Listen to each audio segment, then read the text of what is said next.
Horas, apa kabar semua? Salam sehat. Video ini merupakan lanjutan materi teori untuk seri mata kuliah pengembangan aplikasi mobile. Video kali ini berisi tentang sumber daya aplikasi pada Android. Untuk membuat aplikasi Android, developer tidak hanya menghasilkan kode program Java-nya saja, tapi sumber daya lain harus disiapkan, misalnya memasukkan gambar atau animasi. Objektif materi yang akan dicapai melalui pembelajaran pada video kali ini adalah mahasiswa mengenal dan memahami sumber daya aplikasi pada Android.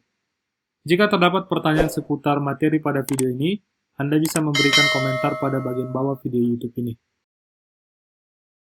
Nah, untuk pembuatan aplikasi Android, Anda sebagai pengembang aplikasi Android akan membuat kode programnya. Akan tetapi, untuk membuat sebuah aplikasi yang keren, tidak cukup hanya membuat kode programnya saja. Anda butuh menyiapkan sumber daya aplikasi lainnya, seperti file atau konten yang dapat digunakan oleh kode program Anda. Contohnya adalah, Anda dapat membuat aplikasi lebih menarik melalui tampilannya. Tampilan tersebut bisa menggunakan gambar, animasi, dan jenis lainnya. Nah, untuk aplikasi Android, apa-apa saja sumber daya aplikasi yang bisa Anda siapkan, sehingga bisa membuat aplikasi yang keren. Sebelum masuk ke pembahasan tentang jenis sumber daya yang dapat Anda pakai pada pembuatan aplikasi Android, Anda harusnya memahami prinsip eksternalisasi sumber daya aplikasi ini terlebih dahulu. Jadi dalam pembuatan aplikasi, Anda harus mengeksternalisasi semua sumber daya aplikasi yang Anda buat, seperti gambar, string, dan jenis lainnya dari kode program aplikasi Anda.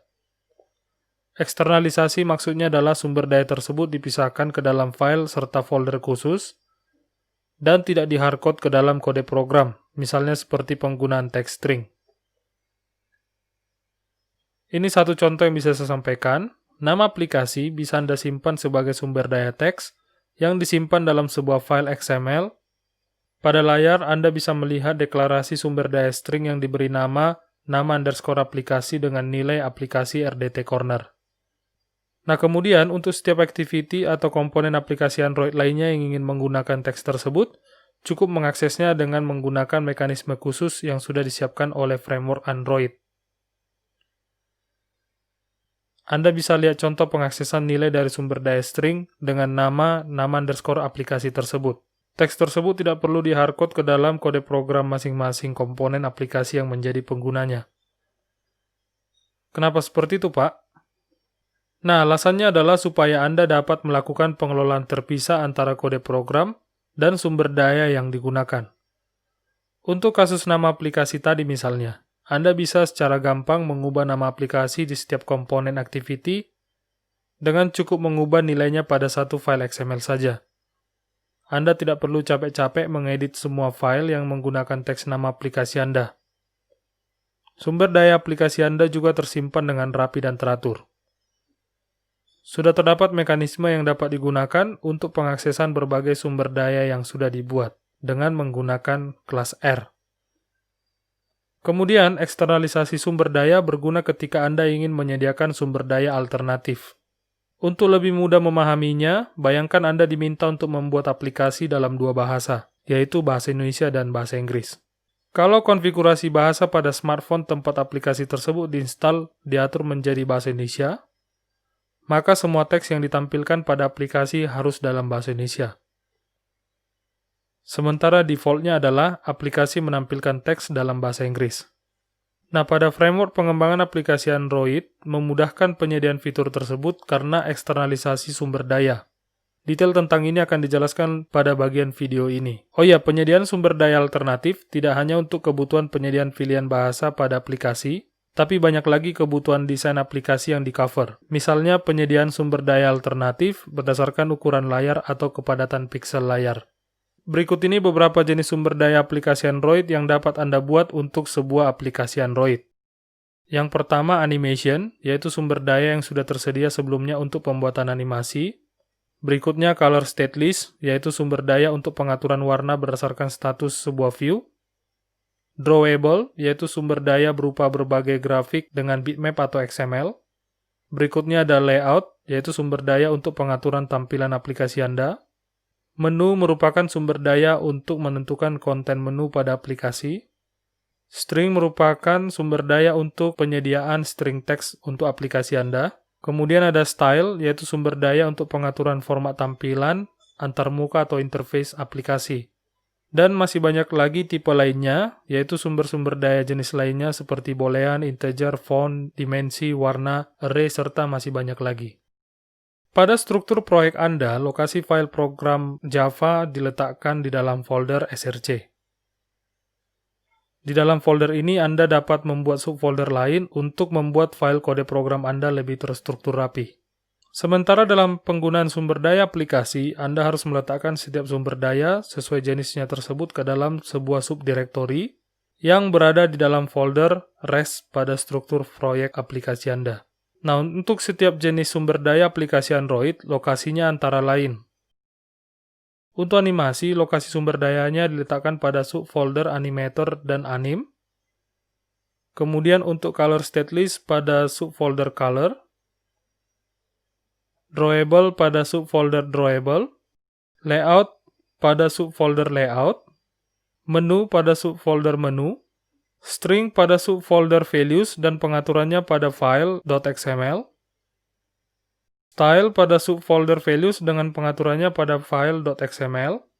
Kemudian tipe lainnya tersebar pada file-file yang terdapat pada folder values seperti colors.xml, diamonds.xml, arrays.xml, atau pada folder map untuk pengaturan launcher icon aplikasi, atau folder XML dan font untuk pengaturan menggunakan jenis lainnya. Berikut ini kita akan mengulas satu persatu sumber daya yang bisa Anda gunakan dalam pengembangan aplikasi Android. Sumber daya yang pertama adalah animation. Animation dapat digunakan untuk menambahkan efek visual, sehingga memberikan notifikasi terhadap kejadian yang sedang berjalan pada aplikasi. Jadi biasanya digunakan ketika terjadi perubahan kondisi, misalnya loading. Pada kondisi loading, Anda dapat melihat animasi yang menunjukkan seolah-olah aplikasi sedang mengunduh konten dari server. Atau animasi biasanya diberikan untuk menjadikan tampilan lebih menarik. Terdapat beberapa jenis animation yang bisa Anda buat. Jenis animation yang pertama adalah property animation. Property animation merupakan animasi yang dimunculkan dengan memodifikasi nilai atribut atau properti sebuah objek dalam sebuah periode waktu. Jadi Anda bisa bayangkan bahwa animasi ini muncul karena perubahan nilai dari properti sebuah objek dalam rentang waktu yang sudah ditentukan. Perubahan nilai tersebut akan muncul sebagai animasi pada aplikasi Anda. Untuk sumber daya property animation, Anda harus meletakkan file konfigurasinya pada folder res/animator, kemudian di dalamnya Anda menambahkan sebuah file XML, dengan nama file tersebut nanti akan menjadi resource ID dari property animation tersebut. Berikut ini saya akan berikan contoh property animation. Di sini saya sudah menambahkan sebuah file layout untuk activity yang nanti akan menggunakan property animation. Nah, Anda bisa mencoba pembuatan property animation ini dengan mengetikkan kode program tersebut. Selain layout, animasi nanti akan ditambahkan dalam sebuah file yang diletakkan pada folder res/animasi. Untuk contoh ini, kita menambahkan sebuah file dengan nama animasi.xml yang diletakkan pada folder tersebut. Di layar Anda sudah melihat potongan kode yang digunakan untuk membuat atau memberikan konfigurasi terhadap objek yang akan dikenai animasi. Di sini kita melihat bahwa animasi yang dikenakan ke dalam sebuah objek adalah perubahan nilai alfa dari 0 menjadi 1 dan kemudian dari 1 menjadi 0. Masing-masing perubahan alfa tersebut dilakukan dalam rentang waktu 1 detik. Dengan melihat ini, Anda bisa membayangkan bahwa objek nantinya akan dikenai animasi dari yang alfanya 0 menjadi alfanya 1, kemudian dari alfa 1 menjadi alfa 0. Nah, setelah itu kita ketikkan kode program di Java untuk menginstansiasi animasi tersebut dan mengenakan animasi tersebut terhadap objek yang akan kita berikan animasi. Hasilnya akan seperti ini.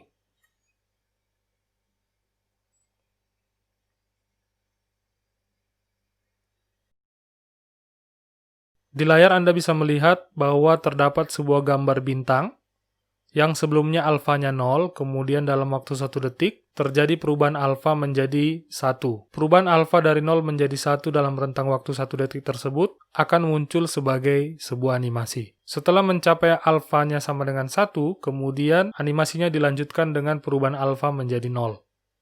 Dari sini Anda bisa melihat bahwa animasi muncul karena terjadinya perubahan nilai properti yang dimiliki oleh objek pada aplikasi Android. Jenis animasi yang berikutnya adalah twin animation. Twin animation merupakan animasi yang terbentuk karena terjadinya transformasi terhadap sebuah objek dalam sebuah periode tertentu. Transformasi yang dimaksud misalnya rotasi, fading, moving, atau stretching yang terjadi pada sebuah gambar. Sumber daya twin animation nantinya akan disimpan pada folder res/anim, kemudian diletakkan ke dalam sebuah file XML dengan nama file nantinya akan menjadi resource ID-nya. Berikut ini saya akan memberikan contoh penggunaan twin animation. Untuk pembuatan twin animation, pertama kita membuat sebuah activity. Dengan detail layout bisa Anda lihat pada layar Anda saat ini. Berikutnya yang akan kita buat adalah resource untuk si twin animation itu sendiri. Pada contoh ini, sumber daya twin animation nantinya akan disimpan ke dalam sebuah file XML dengan nama hyperspacejump.xml yang diletakkan pada folder res/anim. Adapun isi dari file tersebut adalah konfigurasi untuk pembuatan animasi yang muncul karena transformasi terhadap objek yang dikenai oleh animasi tersebut. Nah, setelah itu kita akan membuat pengaturannya di file Java-nya. Nah, di sini Anda bisa melihat kode pada activity yang digunakan untuk memanggil animasi tersebut terhadap objek yang akan dikenai animasi. Hasilnya bisa dilihat sebagai berikut.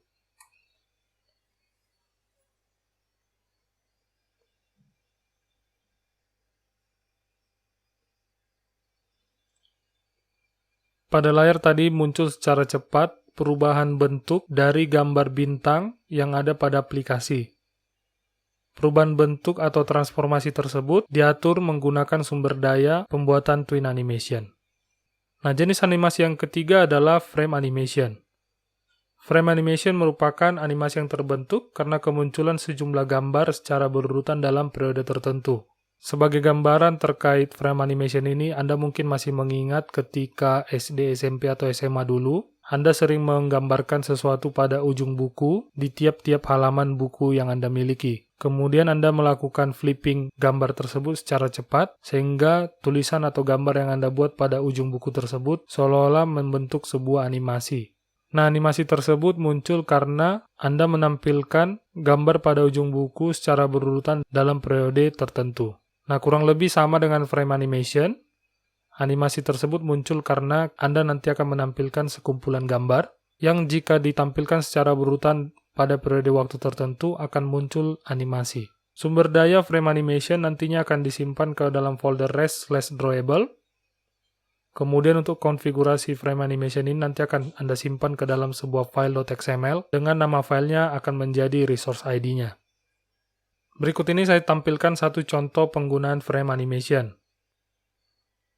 Pada pembuatan frame animation ini, saya menambahkan sebuah sumber daya frame animation dengan nama file microphone.xml yang diletakkan pada folder res/drawables. Pada file XML ini, Anda bisa melihat bahwa nanti akan ada 3 gambar yang akan ditampilkan secara berurutan, dengan masing-masing gambar nanti mengalami kemunculan selama 200 milisecond. Berikutnya, Anda bisa melihat kode program untuk pembuatan layout activity yang nantinya akan menggunakan frame animation tersebut. Kalau Anda ingin mencoba, Anda bisa mengetikkan ulang kode program yang muncul pada layar Anda saat ini. Setelah pengaturan sumber daya frame animation serta layout untuk activity, berikutnya yang kita lakukan adalah membuat kode program untuk mengaktifkan animasi tersebut pada kode Java-nya. Nah, di sini Anda bisa melihat potongan kode untuk frame animation activity.java yang bertujuan untuk mengaktifkan frame animation tersebut. Hasilnya nanti kurang lebih seperti ini. Nah, Anda bisa melihat adanya animasi sebuah mikrofon yang berubah-ubah warna.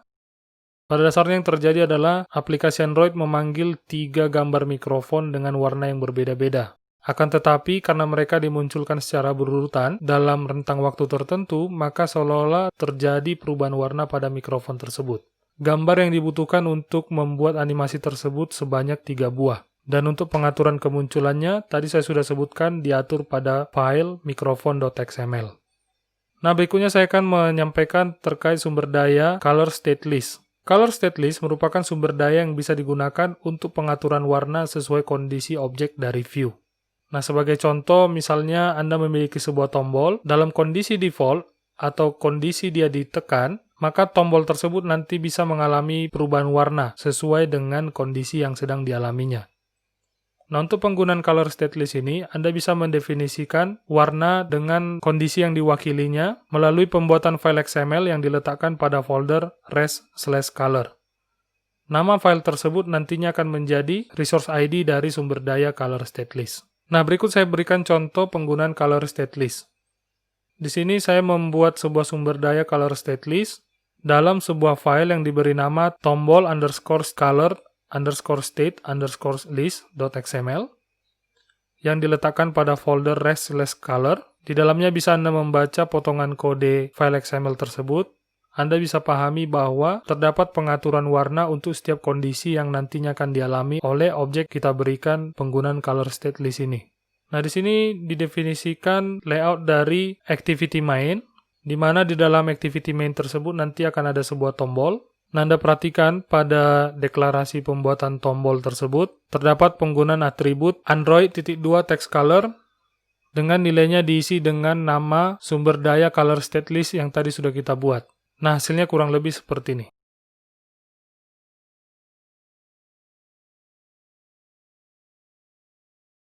Anda bisa melihat terjadi perubahan warna teks pada tombol. Dalam kondisi default, warna teksnya adalah hijau. Ketika tombol ditekan, warna teksnya berubah menjadi ungu. Kemudian ketika tombol tersebut kita beri fokus, warna teksnya menjadi warna oranye. Nah, dengan demikian terjadi perubahan warna sesuai dengan state yang sedang dialami oleh si tombol tersebut. Sumber daya berikutnya adalah drawables.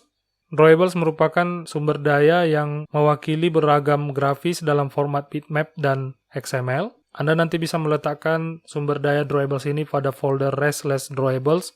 Kemudian nama filenya nanti akan menjadi resource ID si sumber daya tersebut. Untuk mengetahui macam-macam sumber daya drawables, Anda bisa mengakses website Android developer yang tertera pada layar Anda. Nah, sumber daya berikutnya adalah sumber daya layout. Sumber daya ini digunakan untuk pengaturan tampilan antarmuka aplikasi Android yang Anda kembangkan. Sumber daya layout nantinya akan diletakkan pada folder res/layout dengan nama file menjadi ID si sumber dayanya. Nah, terkait sumber daya layout akan dibahas lebih mendetail pada materi video berikutnya.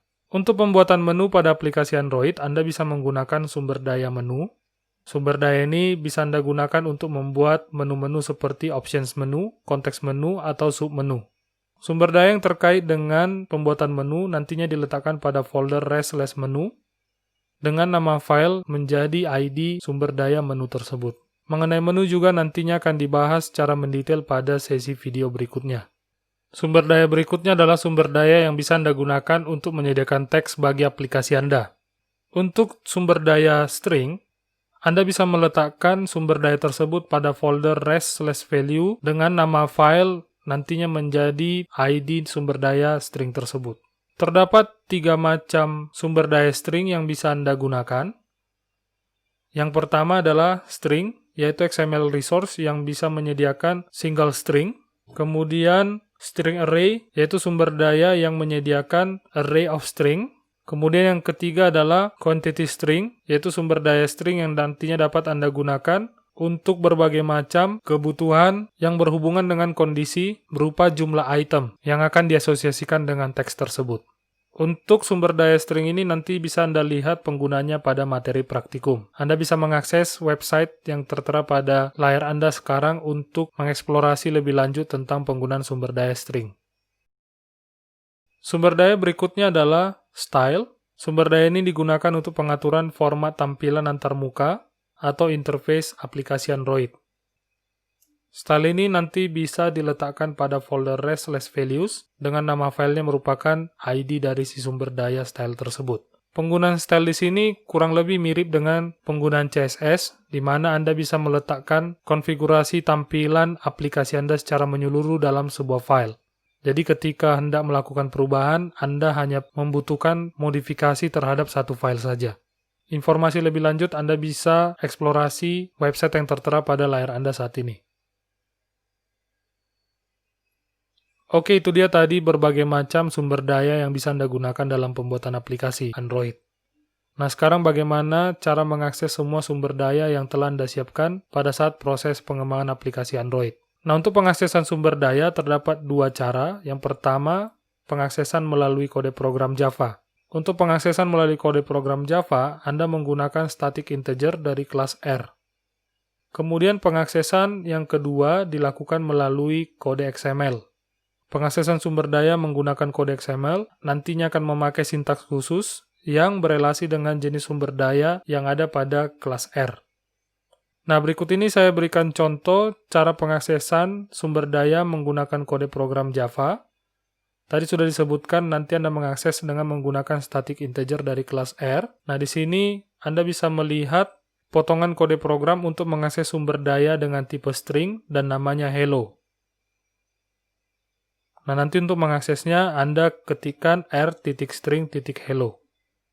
Sementara untuk mengakses sumber daya dengan tipe string dan namanya hello melalui kode XML, Anda nanti menggunakan sintaks seperti ini, add string yang menggambarkan jenis resource yang akan diakses, kemudian hello merupakan nama sumber daya yang akan diakses. Nah, di awal tadi sudah dibahas tentang eksternalisasi sumber daya aplikasi Android. Nah, Anda mengeksternalisasi sumber daya aplikasi untuk memungkinkan penyediaan sumber daya alternatif. Maksudnya seperti apa, Pak? Sumber daya alternatif itu dapat disediakan dalam rangka mendukung konfigurasi spesifik dari perangkat. Misalnya, Anda hendak menyediakan sumber daya yang berbeda ketika perangkat menggunakan konfigurasi bahasa tertentu, atau menampilkan gambar yang sesuai dengan ukuran perangkat yang sedang menggunakan aplikasi tersebut. Nah, dengan demikian, ketersediaan sumber daya aplikasi ada dua. Yang pertama adalah sumber daya default. Sumber daya default merupakan sumber daya yang akan digunakan tanpa memperhatikan konfigurasi perangkat, atau ketika tidak terdapat sumber daya alternatif yang sesuai dengan konfigurasi tersebut. Kemudian yang kedua adalah sumber daya alternatif, yaitu sumber daya yang didesain khusus untuk penggunaan sesuai konfigurasi tertentu. Nah, sekarang pertanyaannya bagaimana caranya menyediakan sumber daya alternatif bagi aplikasi. Nah, untuk pembuatan sumber daya alternatif, yang pertama Anda lakukan adalah buat sebuah subdirektori di dalam folder res dengan format resource name garis config qualifier. Nah, apa itu resource name dan config qualifier? Resource name merupakan nama direktori untuk jenis sumber daya tersebut. Jadi kalau misalnya jenis sumber dayanya adalah drawable, maka resource name-nya adalah drawable. Jika jenis sumber dayanya adalah string, maka resource name-nya adalah values. Kemudian config qualifier adalah nama yang mewakili jenis konfigurasi yang menggunakan sumber daya tersebut. Nah, terdapat nama yang mewakili jenis konfigurasi yang nantinya akan dicek untuk pengaktifan sumber daya alternatif. Contoh untuk bahasa Inggris, config qualifier-nya adalah en. Untuk orientasi landscape perangkat, config qualifier-nya adalah len. Nah, setelah Anda membuat subdirektori tersebut, maka berikutnya adalah Anda menambahkan file sumber daya terkait pada subfolder tersebut. Untuk lebih detail, Anda bisa mengakses website yang tertera pada layar untuk mengeksplorasi jenis-jenis config qualifier dan cara pengkombinasiannya. Nah, di sini saya berikan contoh sumber daya alternatif. Nah, Anda bisa membuat sebuah default UI layout yang disimpan pada folder res/layout. Tampilan layoutnya kurang lebih seperti yang muncul pada layar Anda saat ini. Kemudian, Anda ingin mengakomodir sehingga terjadi perbedaan layout untuk perangkat ketika diposisikan dengan orientasi landscape.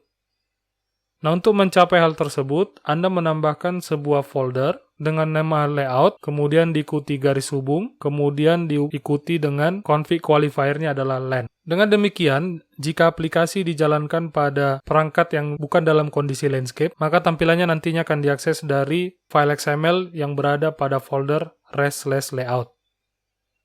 Sementara jika perangkat dikondisikan dalam orientasi landscape, maka file XML yang akan diakses adalah yang terletak pada folder res/layout garis len.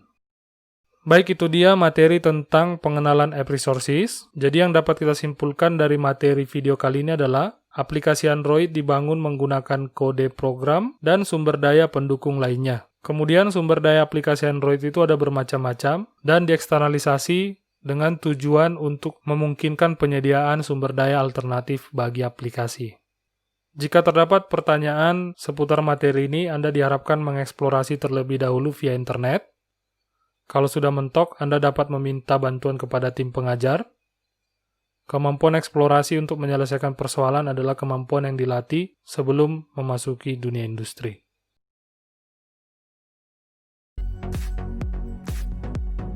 Demikian materi video kali ini, semoga bermanfaat bagi Anda. Terima kasih untuk waktu yang sudah diberikan untuk menonton video ini. Saya berharap Anda semakin mantap dalam belajar pengembangan aplikasi mobile. Kuncinya latihan, latihan, dan latihan. Sampai jumpa pada video berikutnya. Horas, horas, horas.